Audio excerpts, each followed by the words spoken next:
अब करते हैं question number 19 SCV chapter 5 Newton's laws of motion. Question number 19 important question है। ये एनएलएम वाले चैप्टर में भी दिखाई देता है और जब आप फ्लूइड मैकेनिक्स पढ़ेंगे तो वहां भी ये क्वेश्चन आपको दिखाई देगा और इंपॉर्टेंट क्वेश्चन है क्योंकि कई सारे एग्जाम्स में पहले पूछा जा चुका है। The force of buoyancy exerted by the atmosphere on a balloon is b in the upward direction and remains constant. The force of air resistance on the balloon acts opposite to the direction of velocity and is proportional to it. The balloon carries a mass m and is found to fall down near the Earth's surface with a constant velocity v. How much mass should be removed from the balloon so that it may rise with a constant velocity v? इसको solve करने के पहले समझना पड़ेगा कि कौन कौन से फोर्सेस इन्वॉल्व हैं इस प्रॉब्लम में। तो पहला तो फोर्स है फोर्स ऑफ बुओयेंसी, ये आप जानते होंगे। इसी को कहते हैं आप थ्रस्ट। जब कोई सॉलिड लिक्विड में इमर्स करते हैं पार्टली या फुल्ली तो वो उस लिक्विड के कुछ वॉल्यूम को डिस्प्लेस करता है। तो यदि डिस्प्लेस्ड वॉल्यूम ले लें या उस बॉडी का वॉल्यूम ले लें और डेंसिटी ऑफ लिक्विड का उसमें मल्टीप्लाई करें, जी का मल्टीप्लाई करें, तो हमको मिलता है अपथ्रस्ट या फोर्स ऑफ बुओयेंसी, जो कहाँ काम करता है, ऊपर। तो यहाँ बोला हुआ है कि फोर्स ऑफ बुओयेंसी है बी, जो अपवर्ड डायरेक्शन में एक्ट कर रहा है और कांस्टेंट भी है।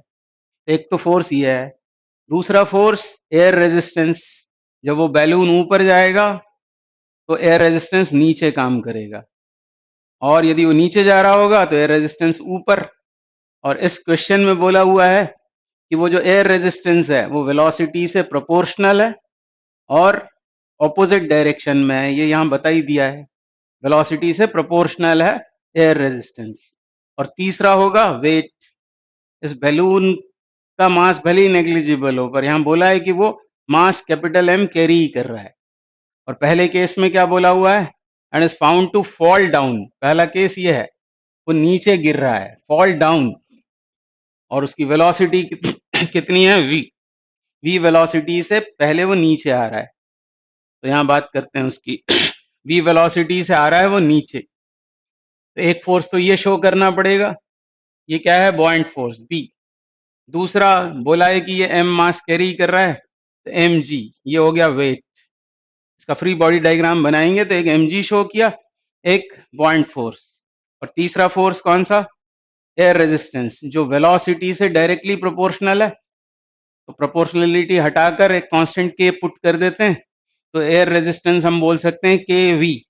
और के वी कहाँ काम करेगा, क्योंकि ये वी वेलोसिटी से नीचे जा रहा है तो के वी इस केस में ऊपर काम करेगा, के टाइम्स वी। इस तरह तीन फोर्सेस काम कर रहे हैं इस बैलून के ऊपर, weight, buoyant force, air resistance. और ऐसा बोला है कि कांस्टेंट वेलोसिटी से नीचे आ रहा है। वेलोसिटी यदि कांस्टेंट है मतलब नेट फोर्स जीरो है, तो अपवर्ड फोर्सेस और डाउनवर्ड फोर्सेस बैलेंस हो जाएंगे। तो इसमें हमको क्या इक्वेशन यहाँ लिखना पड़ेगा, केस वन में जब ये बैलून कांस्टेंट वेलोसिटी v से नीचे जा रहा है तब हमको लिखना पड़ेगा b plus K V, B plus K V. अब ये के प्रोपोर्शनलिटी कांस्टेंट है तो b plus K V is equal to M G. ये होगी इक्वेशन वन, ये होगी इक्वेशन वन, पहले जब वो बैलून कांस्टेंट वेलोसिटी v से नीचे जा रहा है। अब हमसे ये बोला हुआ है कि इस बैलून में से कितना मास रिमूव कर दिया जाए कि वो कांस्टेंट वेलोसिटी v से ऊपर जाने लगे। कांस्टेंट वेलोसिटी v से अब वो ऊपर ले जाना है और हमको कुछ मास इसमें से रिमूव करना है ताकि ऐसा हो सके।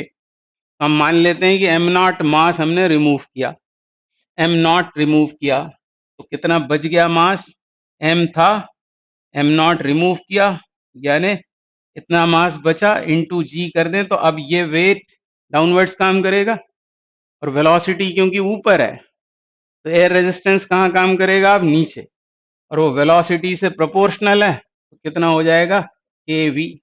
और बॉइंट फोर्स तो अभी भी ऊपर ही लगेगा। तो अब ये फोर्सेस हो गए और अभी भी वो कांस्टेंट वेलोसिटी से ही ऊपर जा रहा है, यानी फिर से फोर्सेस को हमें बैलेंस करना पड़ेगा। तो हम क्या लिख दें, इक्वेशन टू बनाएंगे तो क्या लिखना पड़ेगा, b is equal to m minus m naught into G plus K V, ये इक्वेशन 2 हो जाएगी। और हमको फाइंड क्या करना है? फाइंड करना है हमको m नॉट, कितना मास रिमूव कर दें। तो m नॉट के लिए इसको सॉल्व करना है। अब गिवन क्वांटिटीज कौन कौन सी हैं इसमें से?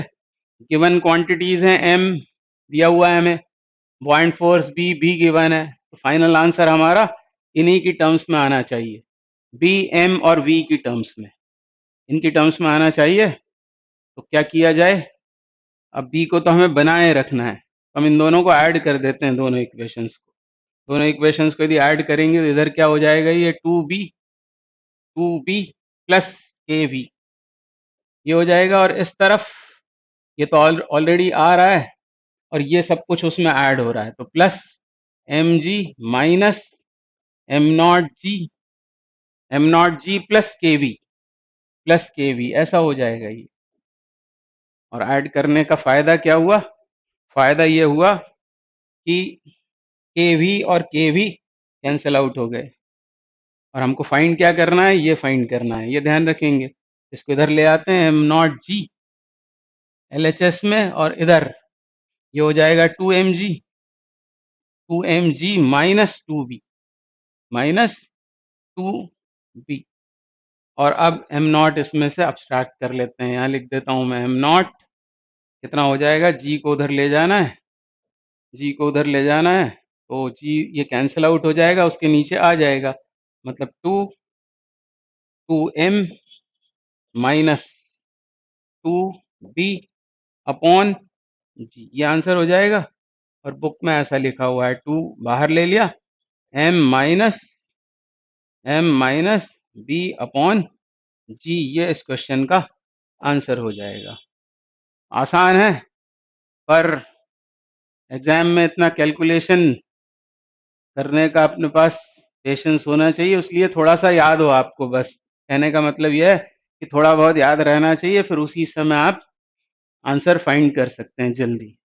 Thank you very much.